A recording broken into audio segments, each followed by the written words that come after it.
Good evening. Come in, won't you? Why, what's the matter?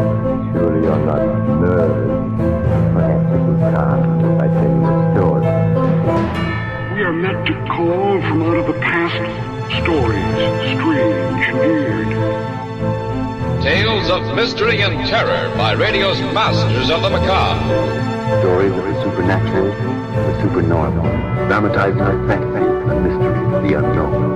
We tell you this frankly, so if you wish to avoid the excitement and tension of these imaginary plays, we urge you calmly and sincerely to turn off your radio now. Welcome back to the horror. Thanks for joining me this Saturday. We're going to go on a ghost hunt this time. Today happens to be Halloween, so it's an appropriate time. This episode from Suspense aired June 23rd, 1949. The CBS series ran for over 900 episodes and aired between 1942 and 1962. Here's Ghost Hunt from Suspense. And remember, if you want to find more from the horror, Suspense, and thousands of other old-time radio episodes, just visit relicradio.com. You'll find everything there. Now, here's our story.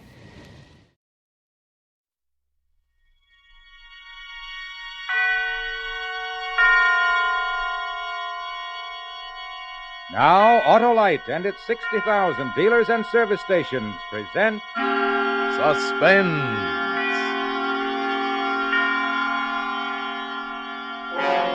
Tonight, Autolite brings you Mr. Ralph Edwards in Ghost Hunt, a suspense play produced and directed by Anton M. Leader.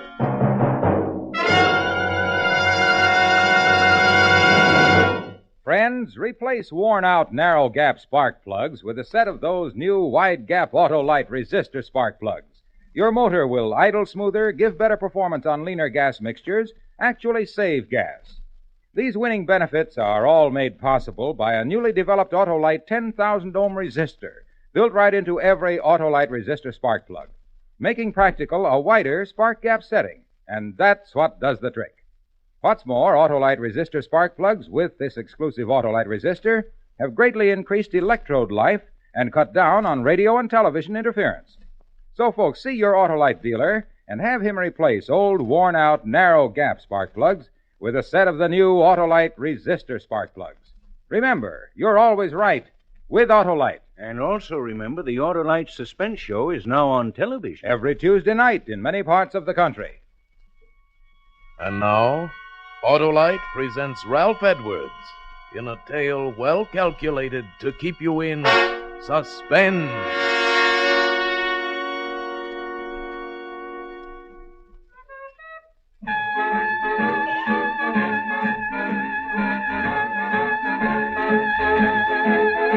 Yeah, didn't that leave you high, huh? Left me feeling treetop tall. That was Louis Armstrong's I Can't Give You Anything But Love. And that's all we have time for on the Hot and Mellow Hour tonight. Yes, this is Smiley Smith, your favorite disc jockey. I hope, booting the Hot and Mellow Hour home for this evening.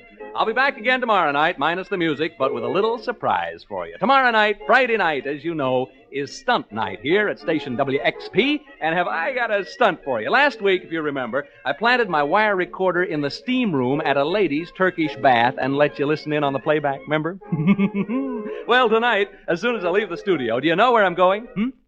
Your friend Smiley is going to spend the night in a haunted house on a spook hunt. You heard me, a spook hunt in a haunted house. I'm bringing my little old wire recorder along with me, and if you tune in tomorrow evening at this time, you'll learn what it's like to spend a night in a haunted house. Ain't that something? Yeah, a real haunted house. No kidding. 4 people are known to have committed suicide there. So tune in tomorrow night and share a real thrill with your old pal Smiley, I must be crazy, Smith. Good night.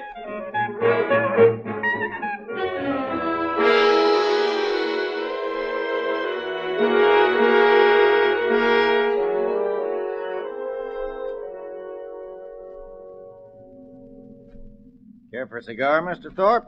I got some cigars in the dash there. No. Well, no reason for you to carry a chip on your shoulder, Mr. Thorpe. Oh, really?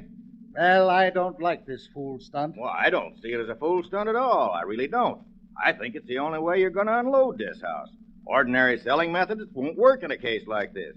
Now, don't forget the reputation saddling this house. 4 suicides since 1939. You know what people call it. The death trap. Yes. It's a lot of nonsense. Sure, but try to convince people of that.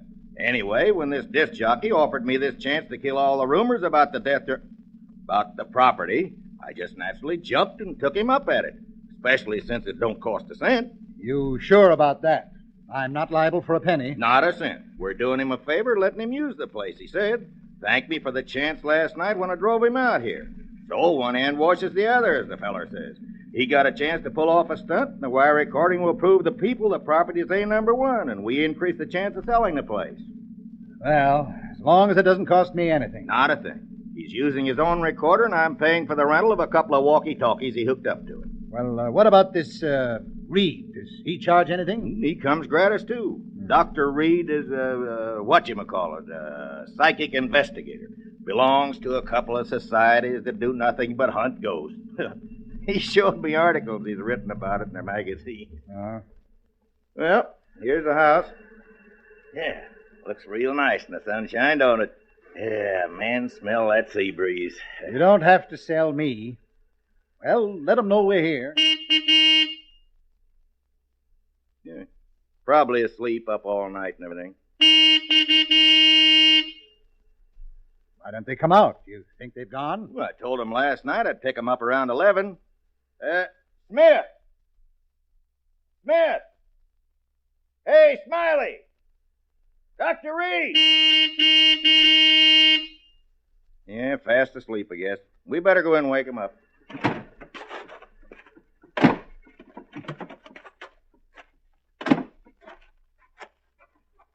Of course, they may have taken the bus back to town. Oh, no. It's a 2-mile hike to the main highway.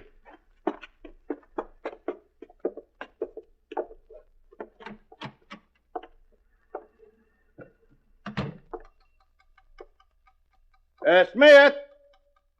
Hey, Smiley. Where are you? Wake up. You don't suppose, do you? Oh, no. Smith. Dr. Reed. What's that clicking noise from in there? Well, that's his wire recorder. He left it running. These machines cost a lot of money. Doesn't he care if he uses up his batteries? Well, where is he, and where's this Reed? Maybe they're upstairs. Smith! Hey, anybody home? They must have walked to the highway and taken the bus. Well, he wouldn't have left these machines. Well, where are they, then? Where are they? Oh, now, don't get excited, Mr. Thorpe. Don't tell me not to get excited. If something's happened to them in my house, I'm liable. Well, you try this side. I'll try that one. All right. Smith. Hey, Smiley. Smith. Oh. McDonald, come here. Oh, what? What it? Oh, no. Reed. Dr. Reed. No, don't touch him, Mr. Thorpe. You'll get your hands off. Look. Blood. Is he dead? I can still feel his pulse. We better get him to hospital fast.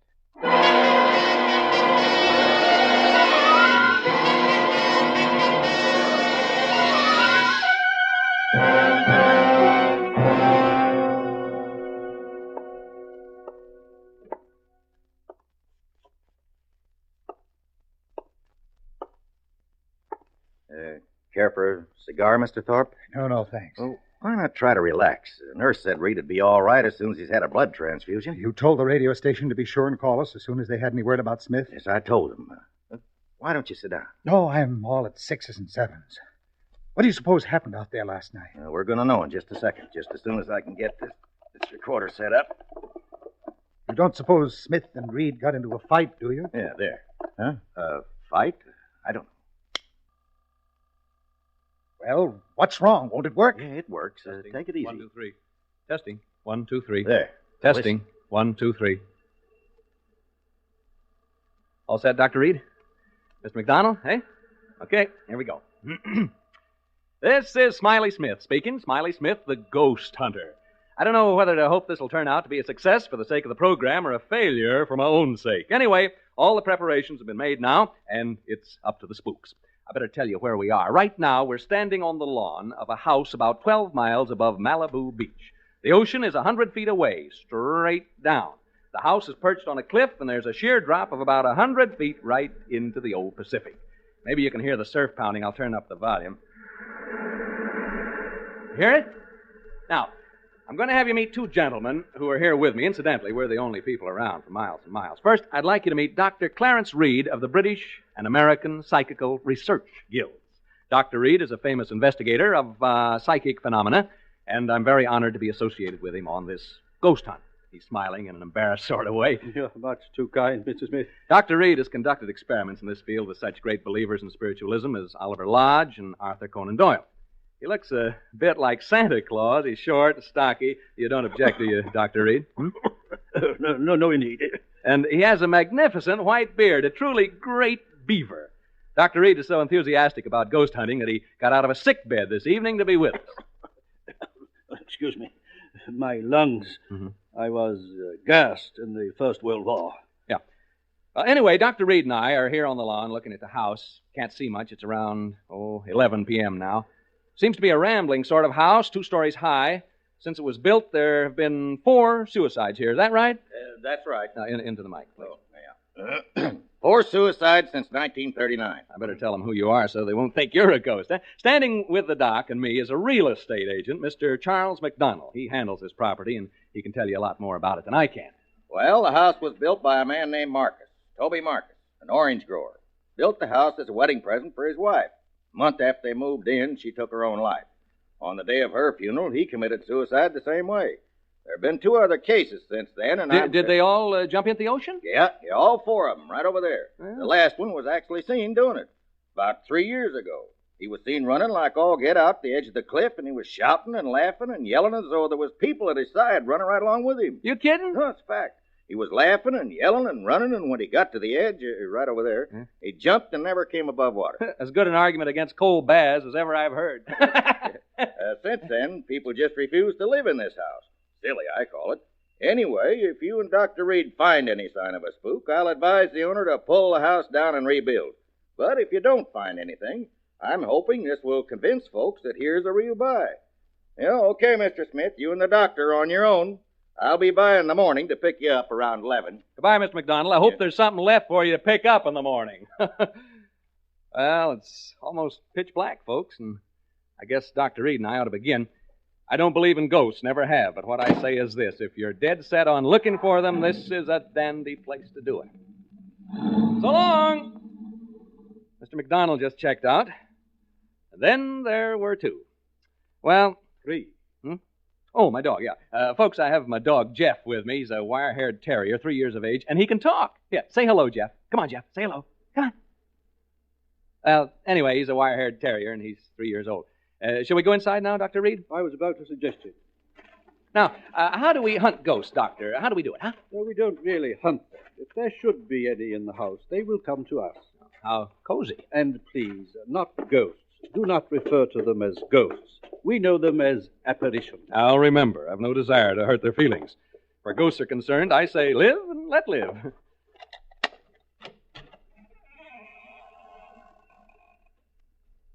Well, we've opened the front door now. Maybe you heard the hinge squeak a little. Now we're standing here looking in. Can't see much. Smells sort of musty and damp. What's the matter, Jeff? What's the matter, boy? Jeff. Oh, come on now, come on. My dog seems to object to entering this house. He has all 4 feet braced, and he's straining against the leash. Perhaps he senses something we don't. Like apparitions, maybe? Perhaps. It's not unusual. Animals lack the veneer of sophistication we humans possess, and are more sensitive to such emanations. Yeah, come on, Jeff. Now, stop this nonsense. He probably smells a mouse or rat or something. Come on, Jeff. We're going in whether you like it or not. Well, there's a short entrance hall, and over there at the end of it is a flight of stairs leading to the 2nd floor. Jeff!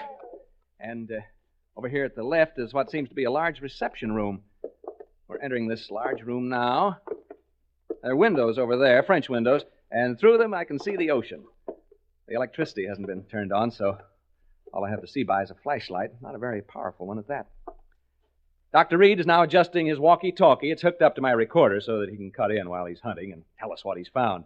Here's a few words from Doc before he sets forth on his investigation through the house. Ladies and gentlemen, excuse me. Mr. Smith has introduced me as a ghost hunter. He spoke, I think, in a spirit of skepticism and levity. I'd like to assure you all that my purposes here are serious.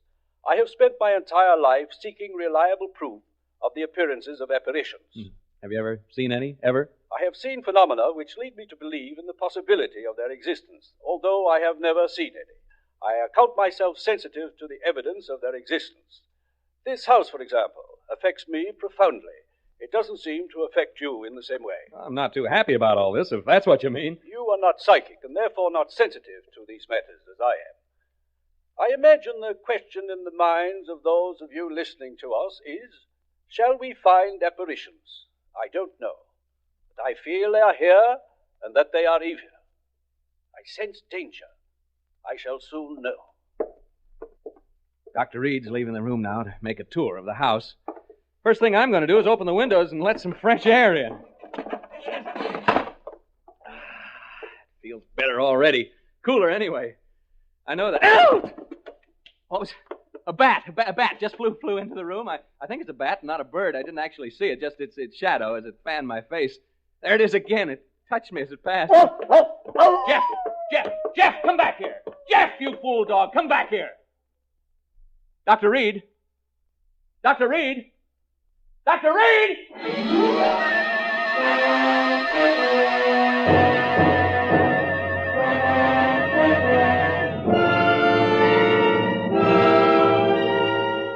For Suspense, Autolite is bringing you Mr. Ralph Edwards in radio's outstanding theater of thrills, Suspense.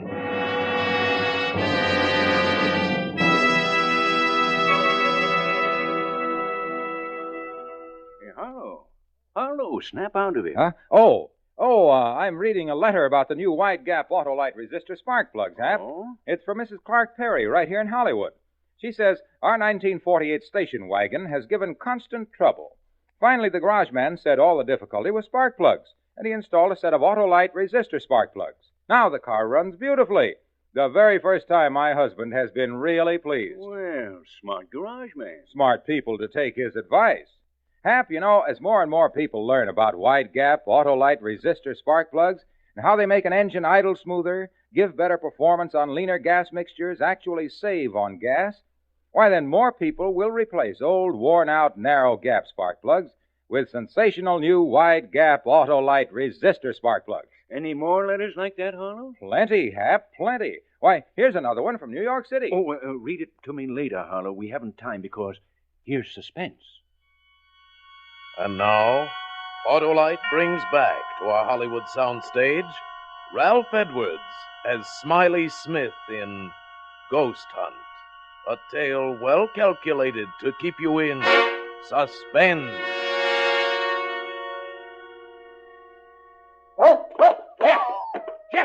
Jeff, come back here. Jeff, you fool dog, come back here. Dr. Reed. Dr. Reed. Dr. Reed! Reed speaking. What is it, Smith? Jeff has run off. My dog, he jumped through the window and ran off. Oh, so? I told you he sensed something about this house, didn't I? Yeah, you want to come and see if you can determine what it was exactly that set him off? Soon. I am making my way slowly up the stairs toward the second floor now. I'm halfway up. I'll be down with you soon. Folks, my dog's run away. You probably heard him howling. He jumped through the window and took off. Never did anything like that before. Frightened by the bat, I guess. Personally, alone here in this big room, I can understand how he must have felt. This isn't a cheerful spot by any means. I may not be psychic, but I sure have a feeling this house doesn't want us here. Read again. Excuse me. I have something of great interest to report. I'm now standing in an alcove on the second floor, trying to recover my breath. As I reached the head of the stairs, I felt what I think is a definite psychic manifestation. I felt suddenly as though I had been punched in the solar plexus. That's the only way I can describe it. At the same time, I began to perspire. My head is still swimming slightly, and I have difficulty in swallowing. My pulse rate is around 110 in a minute. The sense of evil is very strong. I feel very, what shall I say, profoundly depressed. Do you want me up there? No, I prefer to remain up here alone. The presence of a disbeliever such as you might interfere with my investigation. Folks, I'd like you to get a picture of what it's like here. It's very quiet, for one thing. I've never been in such a quiet place, and it's pretty dark. No light except my flashlight. Tell you what, you go now and douse all the lights you have on. Go ahead, put out the lights, and that'll give you a clearer feeling of how it is here with me. Go ahead, put out the lights. Hey, did you hear that? The real estate agent told me I'd probably hear rats and mice in the walls. Well, I can certainly hear them now. Even you can hear them, I think. It's as though... Dr. Reed speaking. I've been working my way toward the front room, the one directly above the one in which Mr. Smith is now. The vibrations have become stronger and more pronounced as I approach it. I think I am on the verge of an important discovery. Important discovery. Did you get that? Now I can hear Dr. Reed moving about in the room above. I don't suppose you can. Have a try anyway, huh? Hear him? I hope he finishes his investigation soon, because, quite frankly, I'd like to get out of here. I can well imagine people becoming unhinged in this place. Right now, I find myself pretty jumpy. Not being very brave, am I? It's being alone in this room down here that does it. This darned old house. It's a very, the atmosphere. It's so very... I wish only to make this hurried report before continuing with the investigation in this room. I have carefully sounded out all the parts in this room, and the emanations are most strong from what appears to be a closet, before which I am now standing. As soon as I open the door to this closet, I will have, I think, a thing of great interest to communicate. I find no key to the lock, and so I will attempt to remove the hinges with my penknife, and I will tell you what I find when I open it. I'll tell you what it would cost to get me to open that door. In the basement at Fort... There's that bat again. It seems to like me the way it keeps... Each time it passes, it touches my face or my neck with its wings. They're smelly things, bats. I don't suppose they bathe very often, if at all. I wonder how... Get away, you bat! That bat'll be the death of me. Yeah, it's like a jingle, isn't it? Bat'll be the death of me, the death of me, the death of me, bat'll be the death of me. It isn't far from London. No, that isn't the way it goes. It's come down to Q in lilac time, in lilac time, in lilac time. Come down to Q in lilac time. It isn't far. I haven't thought of that since I was a kid in grammar school. See, I had a lonely childhood when you come right down to it. I mean, that's my affair, isn't it? Yes, it is. It certainly is. I have succeeded in removing the hinges to the door, and I find inside it is not a closet, but much larger. It is, I think, a dressing room. I have not yet been inside, but I am about to enter. What was I talking about? Oh, yeah, bats. Well, the bat flying back and forth in this room is... Did you hear that? Did you hear it? Dr. Reed must have knocked something over in the dressing room. A chair, yeah, a heavy chair by the sound of it. The chair, or whatever it was, must have fallen right over my head. That's the way it sounded. I can see a small stain forming right on the ceiling, right over my head. Something ran across my foot just then. A rat, I think it was. I've always hated rats. Most people do, of course. That stain up there bothers me. It's gotten so big so soon. I think I'll take a chance and bother Reed and ask him what it is. Dr. Reed. Reed, can you hear me? Are you all right? Hello? Well, he didn't answer.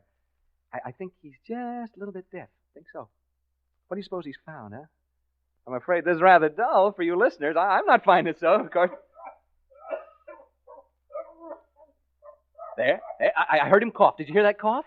Hope he's all right. He got out of a sick bed to come here this evening, you know. He was gassed in the First World War, and this place is beginning to get on my nerves a wee bit. Just a teensy-weensy bit.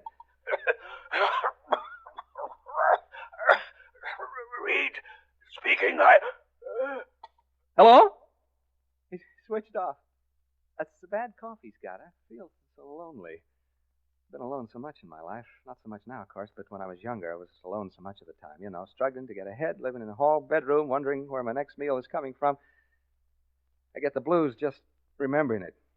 Seem sad, young people having to spend so much time alone. Sad for old people, too, of course. I'm saying of course a lot. Of course I am.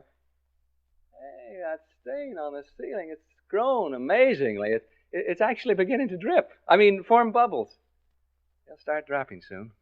Colored bubbles, they seem to be. Odd-shaped stain, like a body lying on its back with its arms stretched out.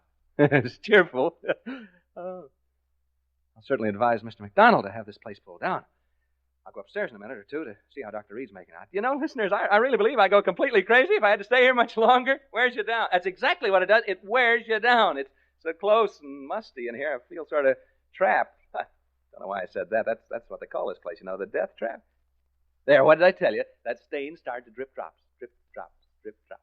Drip drops. Drip. I'll catch the next one in my hand. Reed? Dr. Reed! I'm going upstairs now, listeners. I'm afraid something has happened to Dr. Reed. I'm not kidding now. I mean, this is on the level. Which room could it be now? Right? No, right. This is it, I think. Oh, evening, gentlemen. And madam? I'm so glad to see you. I was just aching to see somebody. Anybody. I've been so lonely down there. What have you done with the doctor, huh? I know he's been hurt. See the color of the bubble on my hand? What have you done with him? Make way, please, gentlemen. Make way. Well, this isn't the funniest darn thing. This can't be Dr. Reed lying here. He didn't have a red beard. Now, don't crowd me, gentlemen. Don't crowd me, please. Huh? You want me to go where with you? You want me to do what? Speak up, gentlemen. To the cliffs. Down to the cliffs. You mean right now? Well, all right, if you'll come with me. I don't want to be alone anymore. You will come with me? All of you? All four of you? You too, ma'am?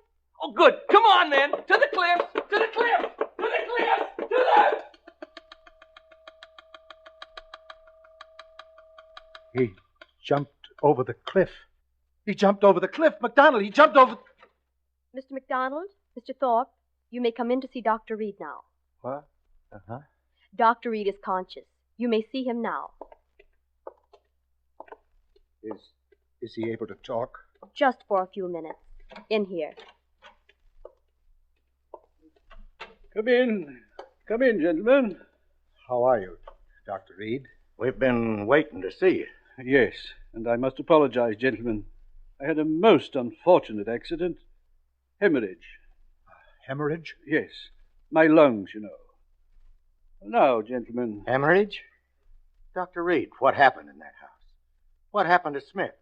We've just been listening to a playback of the recordings you made out there. Smith? Isn't he with you? We've just heard the recording, Dr. Reed. Smith jumped over the cliff. Into the ocean. Oh, that poor boy. Dr. Reed, will you please tell us what happened? We heard on the recording there were ghosts in that house. Ghosts? I didn't see any ghosts. But Smith, what about him? If he went over the cliff, it was fear that drove him over. But, gentlemen, I didn't see any ghosts. As for that unfortunate young man, who can say now what he saw or thought he saw?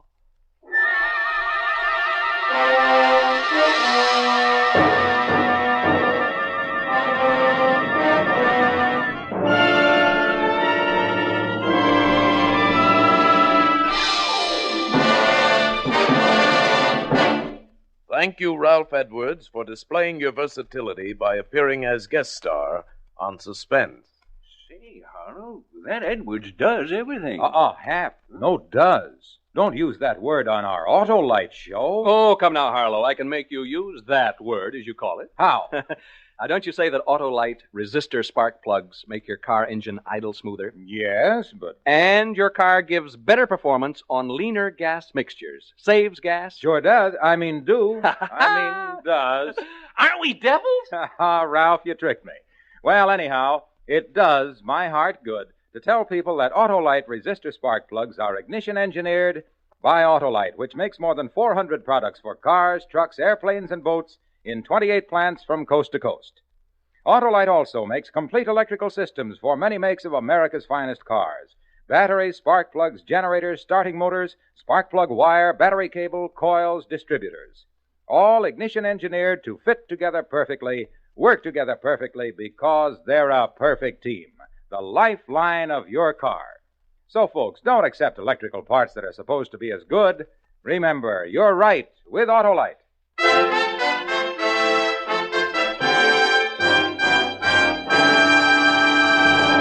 And now here again is Ralph Edwards. I want to thank Tony Leader and his great cast of actors for helping to make my appearance on Suspense a very pleasant consequence. Like all of you, I'm a great Suspense fan, and I'm looking forward to next week when radio's outstanding theater of thrills brings you Joseph Cotton in The Day I Died, another gripping study in Suspense. Tonight's Suspense play was adapted for radio by Walter Newman from an original story by H.R. Wakefield, with music composed by Lucien Morawek and conducted by Lud Gluskin. The entire production was under the direction of Anton M. Leader. Make it a point to listen next Thursday to Suspense, radio's outstanding theater of thrills. Remember, next Thursday, same time, hear Joseph Cotton in The Day I Died. You can buy Autolite resistor spark plugs, Autolite stay-full batteries, Autolite electrical parts at your neighborhood Autolite dealers. Switch to Autolite.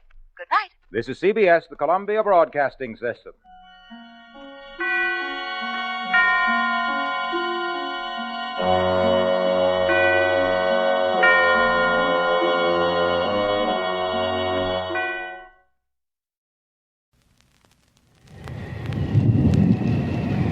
I hope you enjoyed this episode of The Horror. You can find more from Suspense, The Horror, everything else Relic Radio at the website, relicradio.com. You can also donate through the website or visit donate.relicradio.com. Your support is what makes all of this possible. My thanks, as always, to those who have helped out. Thanks for joining me this week. Be back next Saturday with another episode of The Horror.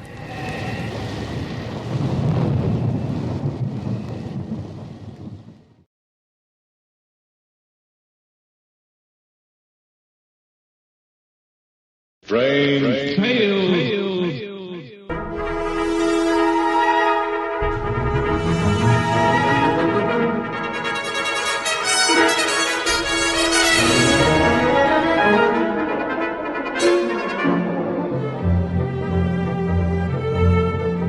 RelicRadio.com presents tales of the strange and bizarre, the weird and the wicked.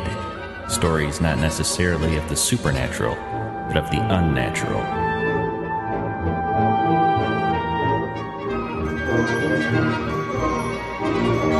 Join us now for Strange Tales, featuring radio drama at its most mysterious and unusual.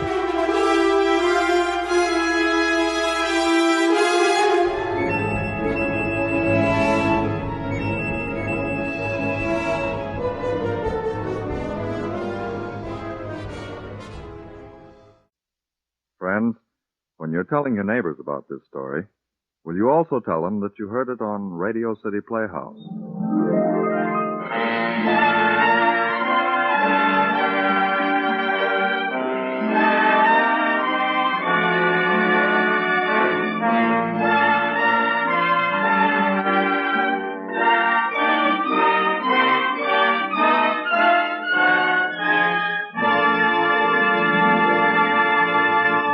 Ladies and gentlemen, here's the director of Radio City Playhouse, Harry W. Junkin. Thank you, Bob. Friends, tonight's story was written by Stephen Vincent Benet, Pulitzer Prize winner and one of America's most outstanding men of letters. Elementals is a shocking story concerning the deep and hidden chambers of the human soul, which, once they have opened upon a man, leave him changed forever. The leading role of Sherwood Latimer is played by a young actor new to Radio City Playhouse, Mr. Hal Studer. Mr. Studer began his radio career in 1946 in NBC's The Adventures of Frank Merriwell. He was recently featured in the Broadway success Hope is the Thing with Feathers, and he now has more radio and television engagements than he can handle. Here, then, is Elementals by Stephen Vincent Benet, starring Hal Studer as Sherwood Latimer. Attraction 26 on Radio City Playhouse.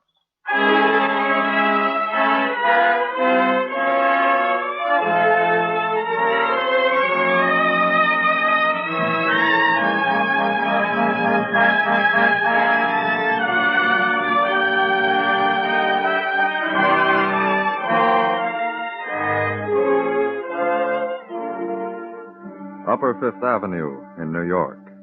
It is a clear winter evening, and the air is soft and amazingly warm for January. Sherwood Latimer and Catherine Vane walk arm in arm. Even the casual passerby can see that they are in love, very much in love. Oh, Sherry, don't you love Fifth Avenue? The park and the gorgeous old homes and everything. Mostly apartments now. But the park, so beautiful. Wonder if we'll ever have enough money to live on Fifth Avenue. Of course we will. You're going to be famous. You'll write a play or a novel or something, and everybody will think you're a genius. We'll have a beautiful apartment and dozens of wonderful children, and I'll have a mink coat. And a convertible and a limousine and 6 servants. You'll see. Oh, you're just prejudiced, Kathy. Well, aren't you the youngest assistant professor on the staff? And the lowest paid. Money. How can you say money like that? Still talk about mink coats. It's a woman's privilege to be inconsistent. That's my girl. Thank you, Professor. Oh, Kathy, I wish we could get married.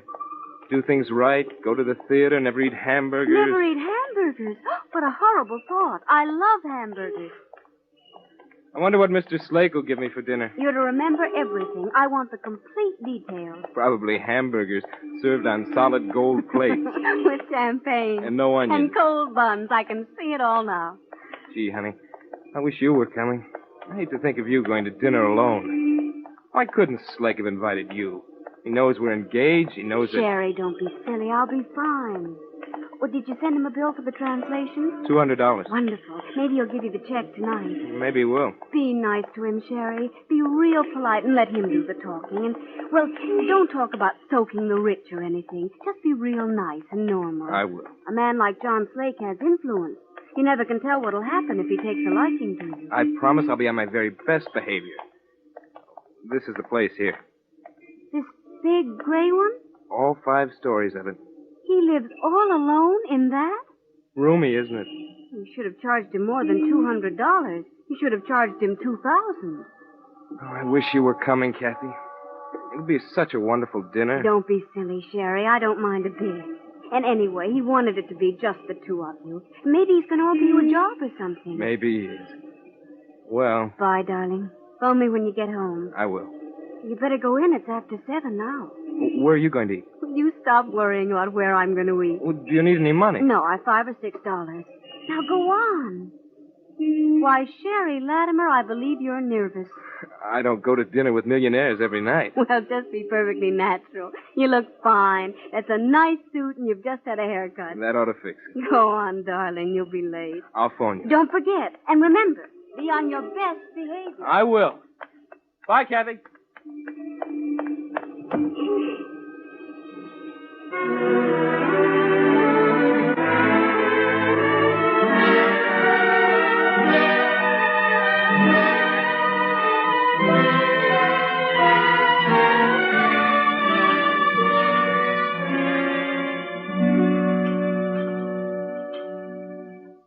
More coffee, Sherry? No, thanks, Mr. Slake.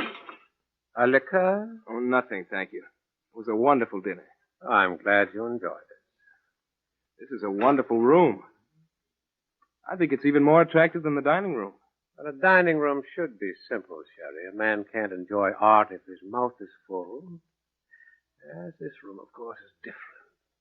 It is where I spend most of my time. I see you're admiring the fireplace. It's magnificent. 16th century Italian. I had it shipped block by block from Rome. Oh, by the way, speaking of 16th century Italian, I have your check here for the Guicciardini translation. Oh, there's no rush, Mr. Slake. Any time. Not at all. I made it out before you arrived. There you are. Thank you. Thank you very much. You did a splendid job. Splendid. You're the best man in the country on Italian translation. Oh, thank you. You're very kind. Tell me, Sherry, what did you think of the little experiment of Prince Alessandro? Oh, which one? Would you remember the chapter, Merry Diversions of Prince Alessandro? I ought to. It took me long enough to translate it. What did you think of Alessandro? Oh, I thought him an animal. An incredibly cruel animal. Oh, really? Well, I thought it rather intriguing. A very clever way of proving that there are but 3 elemental emotions. I see you're admiring my harp. Yes. Do you play? A little. Music seems to release me from the dull vulgarity of life. You know, there's a certain spirituality about the harp. It seems to embody every... How shall I say it? There's such an aesthetic feel about it. Sometimes I sit here all night and just play. I find it very soothing.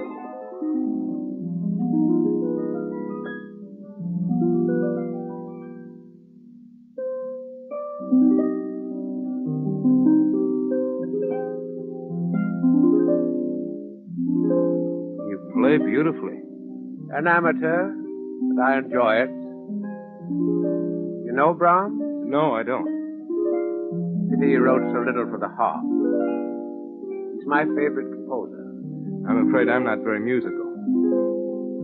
So, you consider Prince Alessandro an animal, do you? You're very young, Sherry. As a matter of fact, I was going to suggest to you that... Oh, no. No, I suppose you wouldn't consider it. Consider what?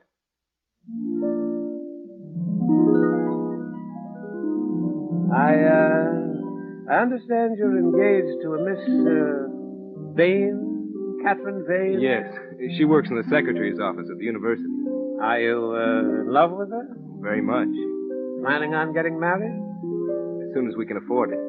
But, you can't afford it now? Well, assistant professors aren't too well paid. No, I suppose they aren't. What did you mean when you said I wouldn't consider something?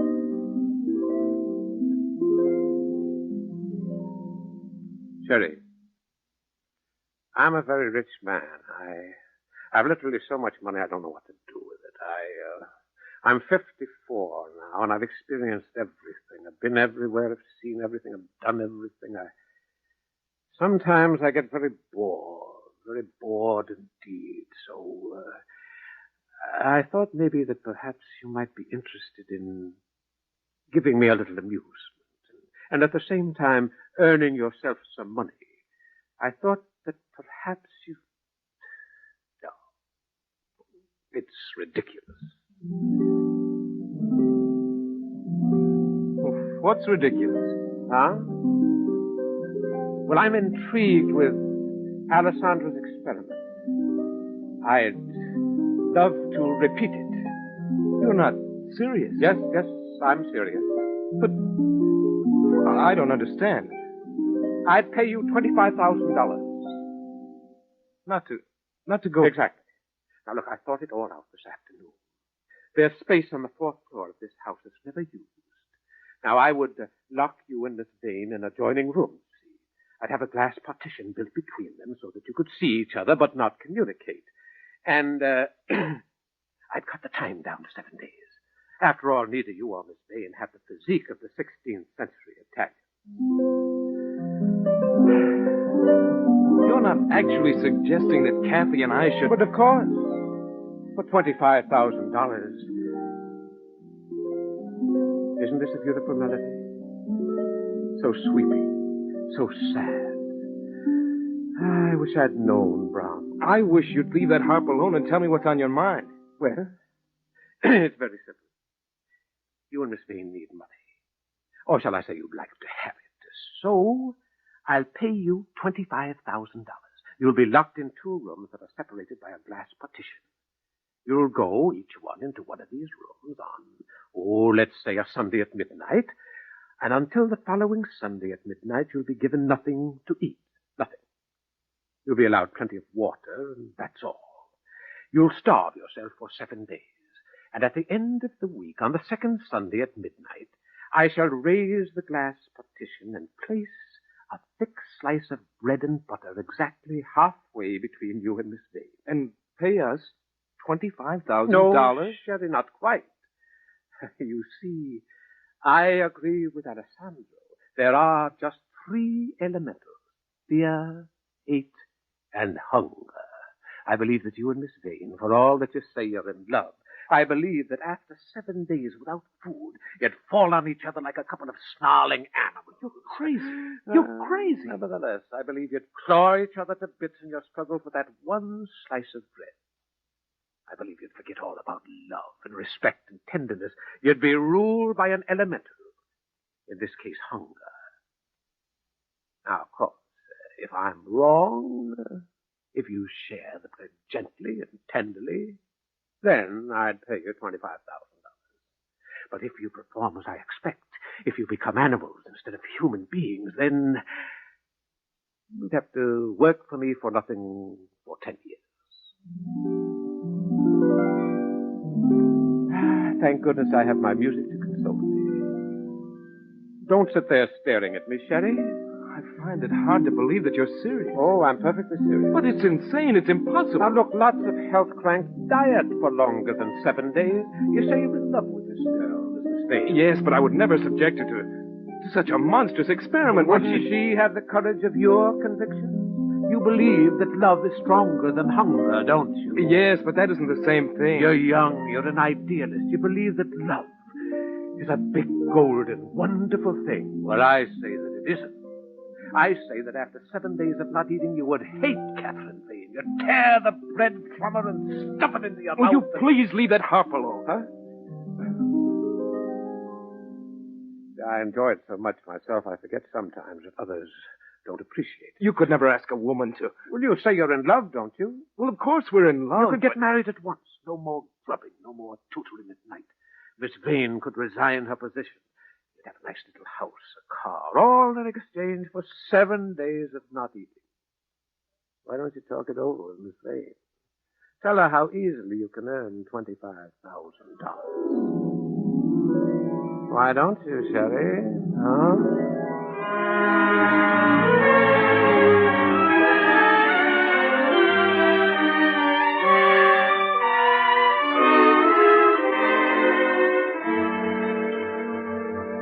Another pastry, Miss Vane. Remember, you won't be eating again until next Sunday. I couldn't possibly eat another mouthful. No? Well, since it's almost midnight, shall we go upstairs? We can't do it. We can't do it, Kathy. Sherry, please. It's so easy. No more pinching, no more going without things. All we have to do is lie quietly on a couch for a week without eating. You want to call it off, Sherry? Of course he doesn't want to call it off. Besides, we've signed all those papers.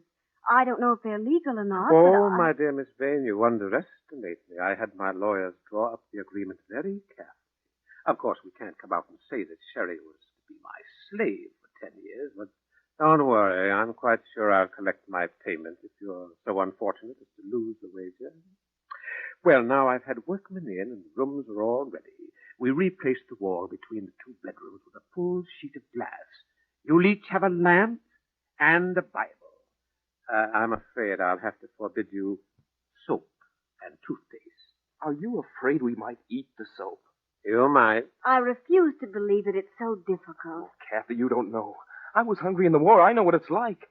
You get crazed and desperate. I'm sure we can do it. I'm positive. Don't look so bleak, Sherry, please. Think of all the things we can do with $25,000. Why, it's wonderful. We can have a home, a nice little house somewhere, and furnish it attractively. It's 2 minutes to 12. Shall we go up? Come on, Sherry. We can't be ruled out for a late start. Come on.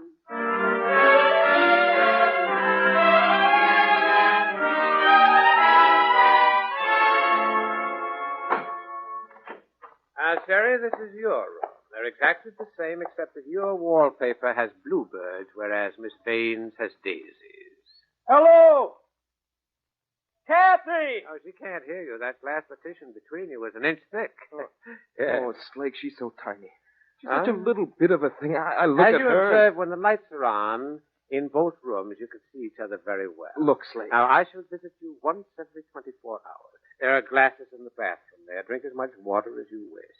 And at 12 o'clock next Sunday night, this partition will rise. I had it specially installed, as I told you. So, at next Sunday midnight, I shall bring you one thick slice of bread and butter. You'll be exposed to the food for 20 minutes. I shall take pictures. If God can possibly condone such idiotic treatment of the human body, I'm sure he'll help us. Oh, that's very good, Sherry. I think you're going to need help.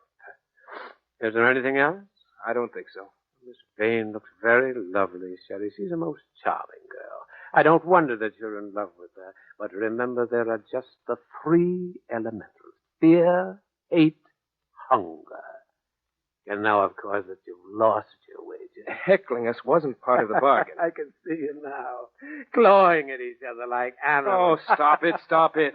Oh, say, by the way, Sherry, I ran across the most tantalizing thing today, a sort of harp concerto written by a chap called Malneck, Matty Malneck. It's called Harp Fantasy and Jazz. Exquisite thing. Will you stop making small talk and leave me alone? All right, Sherry, I'll leave you. Until tomorrow night.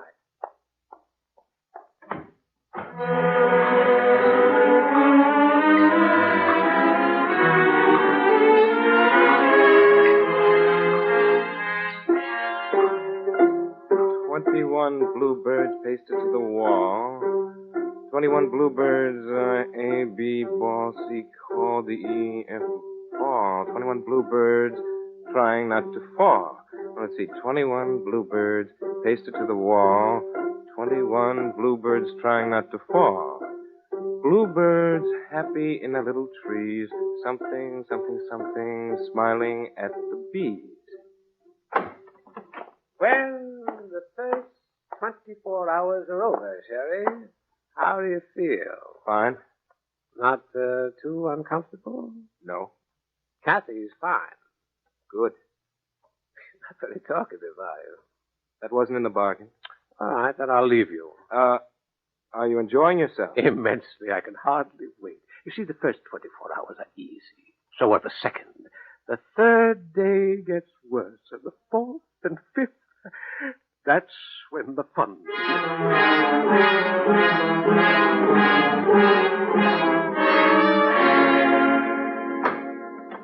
Well, hello, Sherry. How are you You tonight? stole my pipe.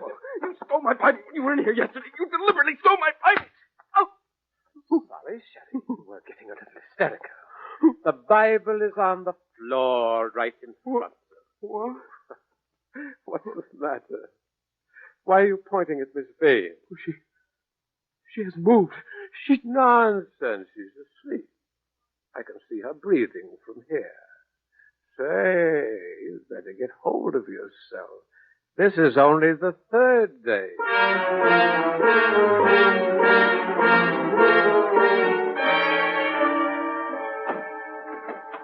Good evening, Sherry. Sherry, wake up. That's it. How are you feeling?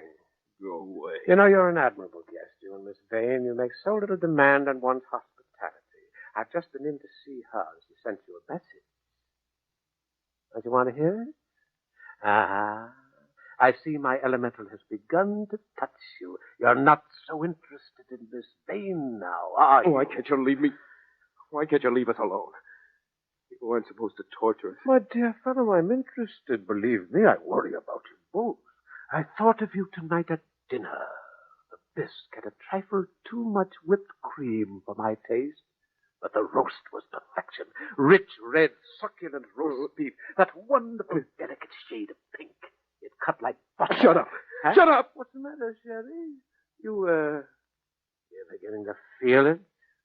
Well, you shouldn't. This is only the fourth day. Well, it's the fifth day. Is it? Yes. It's the fifth day. Or is it the third? You've been here 5 times. Oh, 5 times. Yes, but the first visit, the Sunday we began, that doesn't count. Is it?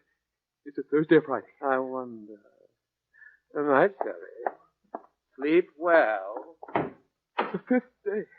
It's the fifth day. It's the fifth day!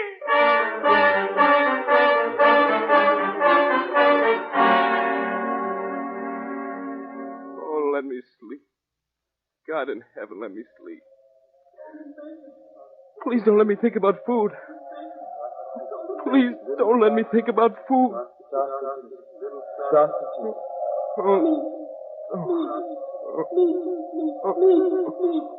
Walls. Meat. Meat. I want to pick at it. I want to beat it. Like an enemy.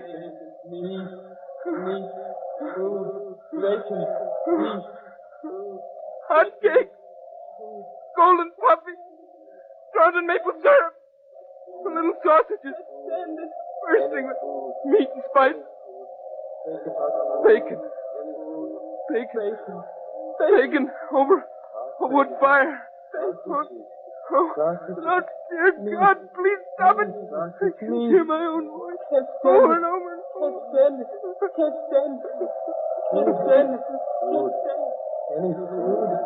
Any food? Stale moldy bread. Even a dry slice of old, stale moldy bread. Stop it! Stop it! Stop it! Stop it!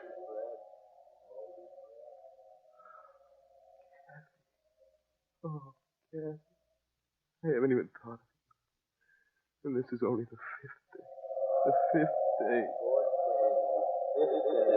Fourth day. Fifth day. Fourth day. Fifth day. Fifth day. It's the fifth day, the fifth day. Fifth day, fourth day, fifth day, fourth day, fifth day. Who is it? Who is it? Why is it so red? Everything's red. The walls are red. The bluebirds are red. Everything's red. Bible. Bible here. I'll eat the Bible. Really, Sherry? Oh, I wouldn't do that. I wouldn't eat paper. That would make you ill. Much longer.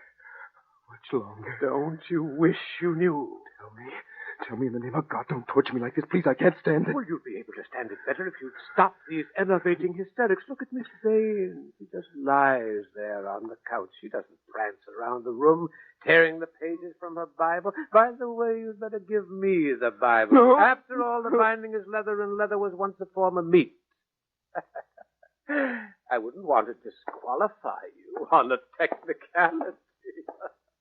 Good night, Sherry.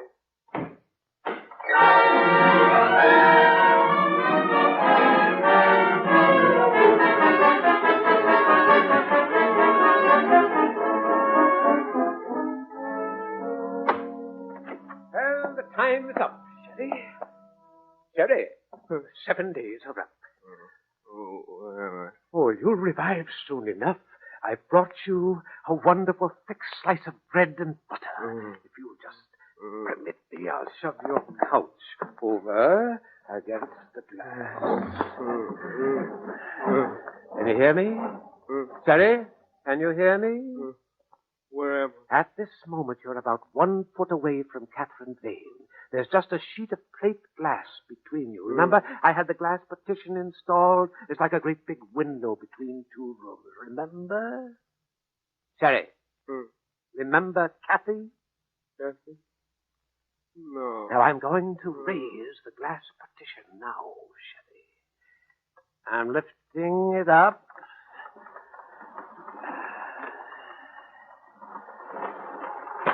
There. Now, there's bread there, Sherry. You see it? Bread.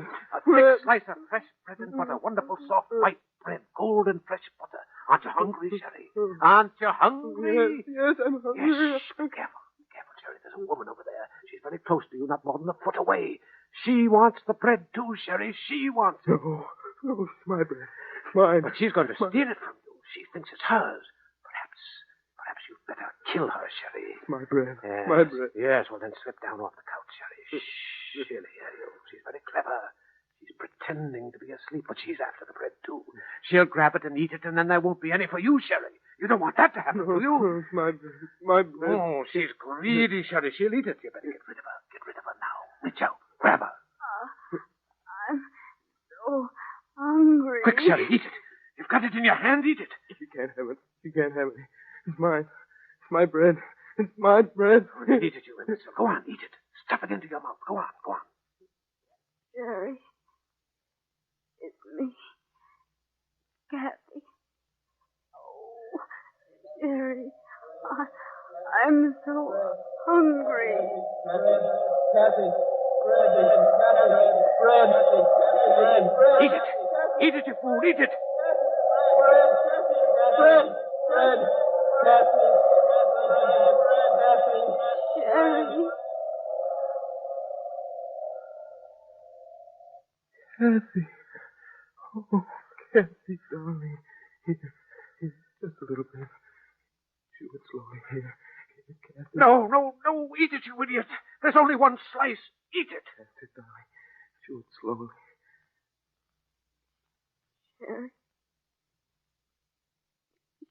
Jerry, my sweet. Here. A little more, darling. Here. Oh, Kathy, I love you. Now you have some. You have some, Jerry. Oh, thanks, darling. You're a beast, Mr. Slake. You're a beast. A powerful beast. But we proved you wrong. You're wrong, Mr. Slake. There's another elemental. There's hate and fear and hunger and there's love. Sherry, I love you.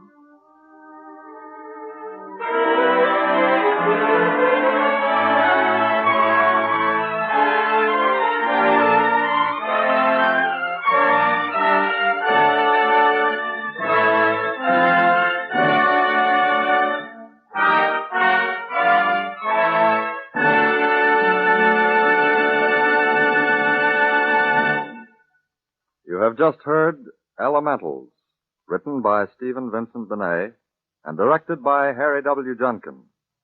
Hal Studer starred as Sherwood Latimer. James Van Dyke was John Slake. Kathy was played by Marilyn Erskine. The music was composed and conducted by Dr. Roy Shield. Harp solos were by Edward Vito. Radio City Playhouse is supervised for the National Broadcasting Company by Richard P. McDonough.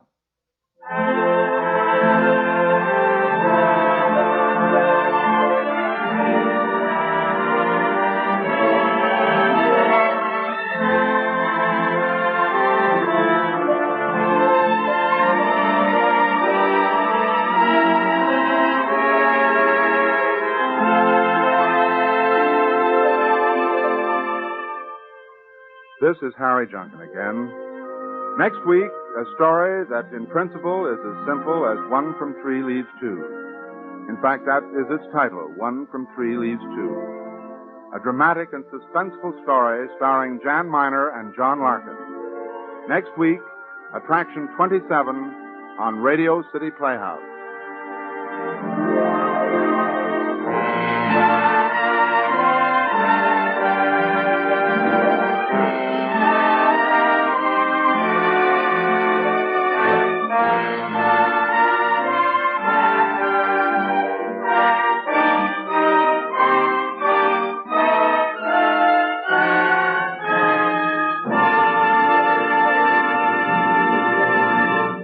Bob Warren speaking. This is NBC, the National Broadcasting Company.